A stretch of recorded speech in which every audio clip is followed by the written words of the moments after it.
So at the risk of getting ousted by the Swifties here who listen to this podcast, in the episode before this one, I admitted to you that I am not a Swiftie. However, there is no better example than I could give you than Taylor Swift when it comes to building deep connection and deep loyalty with your podcast listeners. And in the previous episode, we unpacked why her recent engagement literally handed us one of the biggest podcast marketing lessons that we could ever learn, because she is a master at reinforcing the positive behavior that she wants to see with her fans. And in this episode, we're going to break down how you can do it too, so that your listeners not only stick around and come back for more, but so that they actually want to binge your podcast every single week.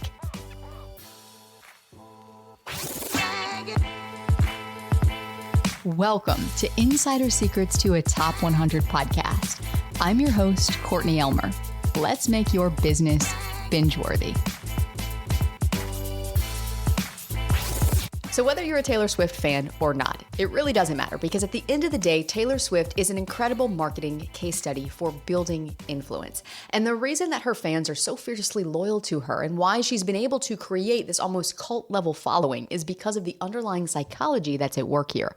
And once you understand how we're wired as humans, then suddenly it makes total sense why we see this behavior that might seem crazy on the surface, like people rushing to buy the dress that she got engaged in so that they could have that dress and wear it too, or literally taking off of work to sit there by their laptop in hopes that they win the ticket lottery for one of her shows. And yes, I know many people who have done this. And I'm going to link to this episode below, because in case you didn't catch it, it's going to give you a lot of context for the psychology that's at play and how you can leverage this to reinforce the positive behavior that you want to see with your podcast audience, which is ultimately going to help you further master your craft as a podcast host. But if you're someone who's just into the brass tacks and the Courtney, just tell me what I need to do to build this kind of loyalty with my listeners, then don't worry, because I've got you too. All right. And before we get into the practical steps here, I want you to remember this is all about positive reinforcement. So there are 4 key things to remember here. All right. The first is that self-disclosure builds connection. So this is sharing personal bits of you, sharing authentic stories and little glimpses into your life. This is not TMI. This is not like trauma dumping on anybody. This is just letting people in. Taylor's songs do this really, really well. We all know that she's writing from personal experience, and whether you like her music or not, there is so much that she writes about that is relatable, because her experiences mirror experiences that we might have had in our own life, which allows us to feel seen. It fills that deep need that we all have to be seen and to feel seen. So that's number 1. Self-disclosure builds connection.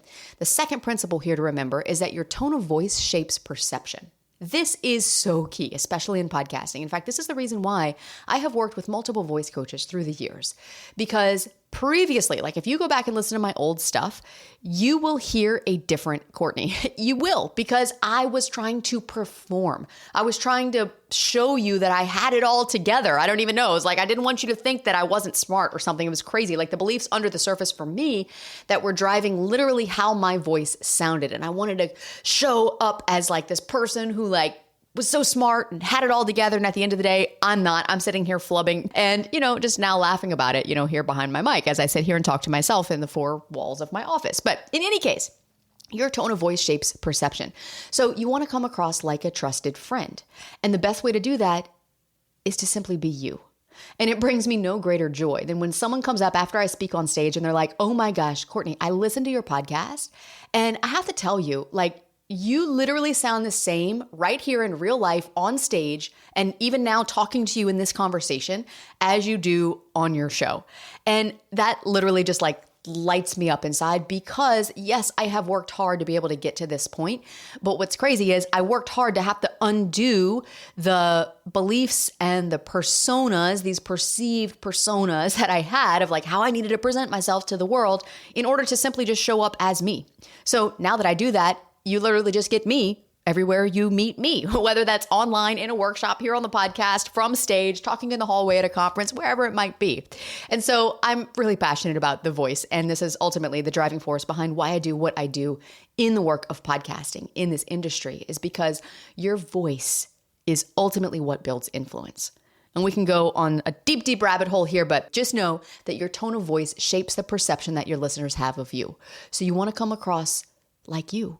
Not like some know-it-all expert, or not like someone who's lecturing, or I'm here now to teach, and chances are If you know someone who like they get on stage and now suddenly they're in their teaching voice, and then you talk to them in the hallway and now it's like their regular voice. We just want your regular voice all the time. Okay, number 1, self-disclosure builds connection. Number 2, tone of voice shapes perception. Number 3, consistency compounds trust. So in the past, there has been, this belief circulating in the podcasting industry that consistency is the key to growing a podcast.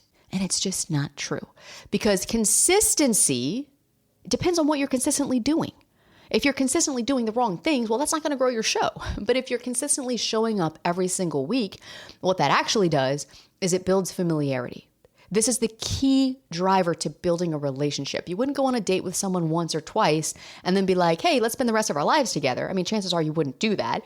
So it's the frequency, it's the consistency that compounds over time that builds that familiarity, that builds that relationship, and that familiarity builds attachment. So that's the role that consistency plays in your podcast. It plays more into the level of loyalty that you're able to build with your listeners than anything else. And that attachment breeds trust. And that feeling of intimacy is what drives loyalty. That's what gets listeners to binge your show. That's what gets them to listen to your recommendations and to go buy the stuff that you're recommending to them, whether that be your stuff or whether that be affiliate stuff or whether that be whatever it might be, stuff from your sponsors or whatever. And so that's what ultimately moves someone to action. So let's look at this kind of parallel to parenting. If you're a parent, this is going to make a lot of sense to you. And then we're going to come full circle here and I'm going to show you how you can build the Swiftie-Level loyalty with your podcast. If you're a parent, there are going to be times in your life as a parent, should I say your career as a parent? I almost said career. It's not really career. In your life as a parent, where your kids are going to feel something. And there are a lot of different ways that we can approach those, we'll call them big feelings, right? And this is where maybe it's a feeling of anger. Maybe it's a feeling of anxiety. Maybe it's a feeling of being nervous. We were driving down the street the other day and my son was like, Mom, I feel really nervous. And first of all, I was just so proud of him for being able to voice that feeling, to be able to kind of pinpoint that. He's 7 years old. I'm like, buddy, oh my goodness, you're feeling nervous. Tell me more about that. And so he kind of told me briefly like what he was feeling and what I did, instead of trying to go into like, well, here's what you can do about it, or here's, what you need to think about. I just connected. And this self-disclosure builds connection. And I just shared with him a recent example of a time when I felt nervous too. And he knows that I podcast and he knows that I travel and that I speak from stages. And I'm like, look, buddy, every time I step on a stage, I feel really nervous. And I've been doing this a long time. And I said, you know what? If we didn't feel nervous, then we wouldn't be human. And that'd be kind of crazy, right? Like feeling nervous means you're human. And he stopped and he thought about that for a minute. And tone of voice shapes perception. I wasn't sitting there telling him about being nervous. I wasn't sitting there giving him a lecture about, everybody feels nervous and so it's okay to feel nervous and you just gotta have to get over it. Like I wasn't lecturing him about anything. I was just relating. I shared a bit of me, a time when I felt nervous too. My tone of voice was very intentional, just sharing. I wasn't preaching. I wasn't trying to teach him something. I was just sharing. And so now, first of all, that created almost like a little window into connection, a window into, okay, when I feel nervous, I know that I can go to my mom for this and she's not going to make me feel bad about it. She's not going to make me feel ashamed for it. She's not going to make me feel like weird that I feel nervous or, dismiss the fact that I feel nervous. And so it creates this feeling of safety. And then we reinforce that where, every time he feels nervous or anxious or whatever, okay, he now knows he can come to me and that we're going to have a conversation about it. And that he will feel validated in that feeling rather than dismissed. And so that creates this feeling of trust and intimacy, which deepens the bond, which shapes behavior, and which ultimately, even though he might feel nervous, helps him feel okay that he feels nervous. Okay, so if you're a parent, chances are you can see yourself in an example like this where you might have had a similar conversation with your kid. And even if you're not a parent, chances are you can still see yourself in this example because we all encounter moments where human-to-human connection really drives the outcome of something. It drives how we feel about something. He felt nervous going into that conversation. He felt nervous coming out of that conversation, but how he felt about feeling nervous was different. And that's the key. So we're getting into some deep psychology stuff here, okay? But this is about feeling accepted. This is about feeling seen. And this is what we want to create with our listeners. So the question, how do we do that? And there are many ways that you can do this. I'm going to give you several examples here. What I want you to do and what I really recommend you do is pick one of these. Pick one of these walking away from this episode and start incorporating this into your future episodes. And then once that one becomes a habit, layer another one of these in. It's no different than when you're learning to speak publicly. And the recommendation typically is always have something that you're working on, whether it's removing ums and ahs from your vocabulary, or whether it's making your voice go down at the end of the sentence instead of up, or whether it is removing right or from the end of every sentence. Always be working on something. Now, to work on all of that at one time would be overwhelming for your brain. It would be really difficult. But instead, just picking one thing and working on that until you master it, then you can layer the next thing in. So I want you to do the same thing here. Okay, so there are multiple ways that you can start to build these bonds with your listeners. The first one we hear about a lot, but few people do this well. The first one is telling behind the scenes stories and letting your listeners in on small human moments. So what happens here is, as a podcast host, we either have a tendency to gloss over things. Like, let's say you had a really rough week and you almost didn't get that episode out. And so you might say to your listeners, I almost didn't get this episode out because this week was just crazy. I was so busy this week, but you know what? Here we are. Let's dive into what we're talking about today. That doesn't really let listeners in the same way as saying, you know what? I almost didn't record this episode this week because my kid actually spilled juice on my microphone 5 minutes before I hit record. But here we are. That is more of a relatable human moment. So I want you to think of this not as like these big stories. I'll never forget when I first started learning marketing. I mean, this is eons ago, where storytelling was really trending at the time. And we still hear a lot about storytelling and quote unquote story selling. And suddenly it can feel really overwhelming because like all these little everyday moments that we would naturally talk about in human conversation, it almost puts this pressure on it to be always telling stories. And I'm like, my stories I don't have these big stories to tell. Like I literally sit down at my desk and I drink coffee and I work on stuff. My desk is a mess. And then I go pick up my kid from school and that's it. That's my day, right? Where it's like, we don't have these huge moments. And that's the point. It doesn't have to be huge moments. These are the kitchen table moments of something that like you're just texting a friend like, oh my gosh, LOL, you would never guess what happened to me today. Or the stuff that you almost didn't record. Or funny little flubs. We've had a few episodes where at the end we'll put like a blooper reel of stuff from me literally like not able to get the words out recording this podcast. And in fact, I told my editor recently, I'm like, we need to do that more. Like I want to have those moments in there because they happen in every episode. So letting listeners in on these human moments can really help to deepen that connection. That's thing number one. Thing number two. Speaking to one listener. A lot of times when we are podcasting, we know we're speaking to an audience. And so the tendency is to say, hey, y'all, or hey, everyone, or hey, guys, welcome back to the show. And instead, I want you to shift that to you. Hey, I'm so glad that you're here today. Now, for you listening right now. Now, if you're listening to this, then chances are you know. Because speaking to one person, even though you're speaking to many and you know that, and everybody technically knows that because there are many people who listen to a given podcast. But deeper than that, at the end of the day, there's only one person at a time listening to your show. It's just one person on the other end of those headphones. So when you can make what you're sharing on your show feel like a personal conversation with a friend, your listener's going to pick up on that subconsciously. And it's going to make a huge difference in the level of connection that they feel to you. So that's thing number two. All right. And again, I just want you to listen to all of these and pick one of them that you can go out and do for your episodes here over the next few episodes that you create. And then you can layer more in. All right. So the next thing that you can do is to create touch points beyond your podcast. This could be on email.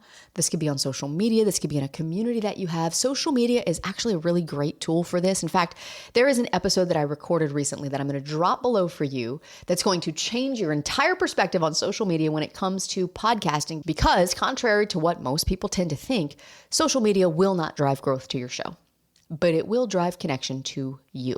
So this is a great opportunity to share little behind the scenes moments. If you post to Instagram stories, that's a great place to do that. If you post to LinkedIn, instead of just sharing some kind of business related post, sharing a photo of you doing something related to business or hanging out with business friends, it's like a little glimpse into your life, into the person behind the brand.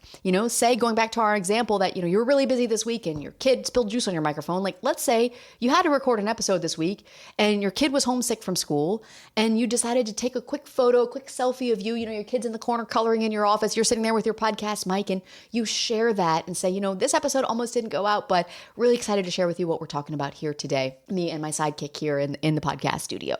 These are little intentional moments of connection that let people into your world beyond just telling that quick story behind your microphone, you can also share the picture of it or share that moment, letting someone in just enough for them to feel like, oh, that's why I love this host so much, because they're a real person. And so these little touch points are going to help extend that relationship and deepen that connection outside the 10 or 20 or 30 minutes that they spend listening to your show. Another thing that you could do. All right, and I really like this one, and this one gets really creative. This kind of gets your marketing juices flowing.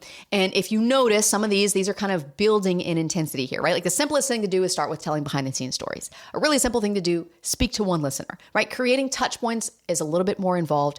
Using Easter eggs or callbacks is another thing you can do. This is, again, a little bit more involved, but you can layer these in as you go. So these are small, like little I see you moments that reward your loyal listeners. So you can call back to previous episodes, where maybe you've told a story and now you're letting new listeners in on that story. This is different than having an inside joke with listeners, which actually creates this feeling of pushing new listeners away. But instead, what we want to do is if you have shared something that you're calling back to, you want to let new listeners in on that so that they feel like they belong. They feel like they're part of the club. This is so key. Human belonging is literally one of our deepest human needs. So, longtime listeners know that I have been fighting with my coffee machine for months. Well, I've got an update for you. It finally died.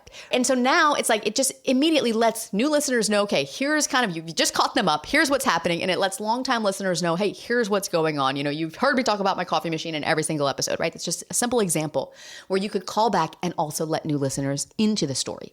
Another thing you could do is share Easter eggs. And we've had clients who've done this very successfully, where you are sharing, maybe it's a specific word that, when they listen and they hear that word, then they have to DM you with that word and you give them a free giveaway, or you announce some sort of giveaway and they get entered into it, or whatever it is, but only for those who have heard that specific word or phrase buried in the episode. If you've listened all the way to the end, then DM me with the word latte, and I am going to include you in this giveaway that we are doing for blah, blah, blah, blah, and we'll announce the winner at blah, blah, blah, blah.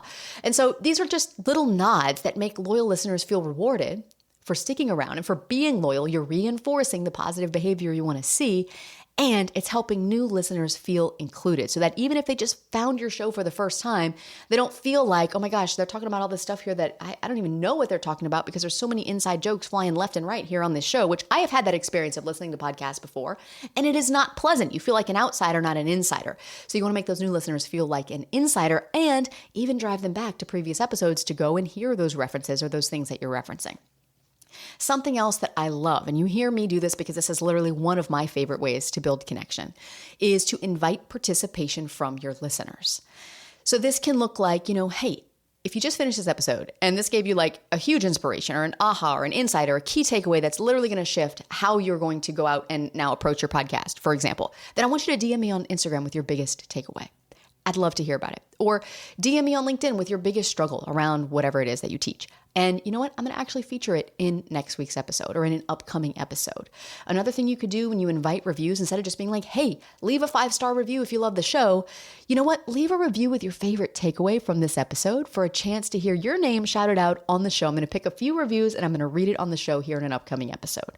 Something else that you see me do here all the time is our listener Q&A segments and our on-air coaching segments. I love these segments because not only does it give you a channel of communication with me where it's like, literally, if you have a question about your podcast, I want to answer that here because it helps me to know what's on your brain rather than me just sitting here talking about the things that I'm passionate about when it comes to podcasting. It helps me to know the questions that you're sitting there wondering the answers to so that I can help you through that. And coaching segments. Oh my gosh, these have been so well received, even beyond my wildest imagination. They typically sell out every single time that we open up spots, and people are like clamoring to get them. We literally have emails coming in from like, okay, I really want to do this, and like I'm just trying to figure out the dates and trying to make this work and whatever. And like people get so excited about it. And I love doing this because literally it allows me to sit there and coach you through something that you are struggling with your podcast, something that you really are needing just hands-on help with. And the breakthroughs that come from these little bitty coaching sessions, and I say little bitty because we've got 20 minutes together, but we're pinpointing, we're zeroing in on something that is really, really challenging for you. And this literally opens up a two-way channel of communication rather than this just being a one-way broadcast out to you every single week.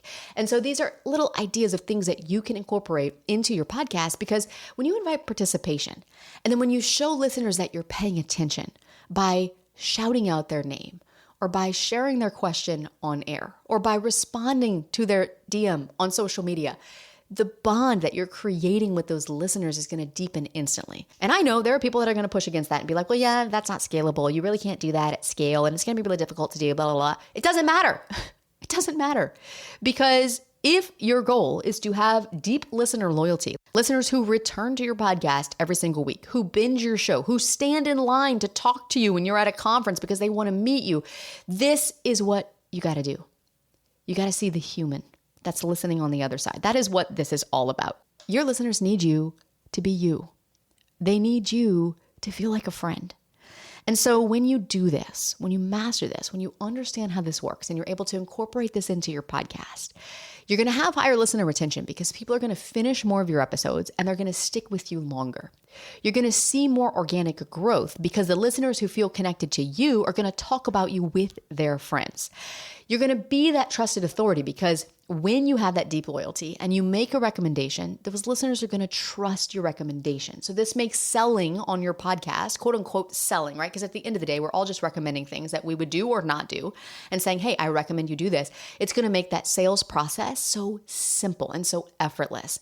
And loyal listeners are going to stay long term, even when you pivot topics or even when you introduce a new format or introduce a new offer. And so this is really ultimately at the heart of conversions, this trust, this loyalty. And so when you can really take this to heart, this is ultimately going to help you deepen those bonds with your listeners. Because when you turn back to Taylor Swift, Swifties' devotion to Taylor is not an accident. It's just simple human psychology at work. And when you know how to tap into this, this is going to be the difference for you between a podcast that's just another show versus a show that people love, listen to, binge, and buy from. Now, in order to do that well, you're also going to need to get listeners listening to your show in the first place. And these are the two cogs in the wheel of ultimately growing a podcast audience, attracting new listeners to your show every day and keeping them listening. So we just talked at length about building that listener loyalty to increase your listener retention. But what about getting new listeners to your show in the first place? One of the most underrated skills that you can master as a host is knowing how to help a new listener find your show. And specifically, knowing how to get your podcast showing up in your ideal listener search results inside of Apple and inside of Spotify. And in the next episode, I'm going to break down exactly what you need to do to land your show in the top 5 of search on these listening platforms and increase your podcast discoverability by over 54% without creating more content, without spending hours guesting on other podcasts or dropping money on ads or spending any more time marketing your show than you're already doing right now. All that's coming up next to help you make your business binge-worthy.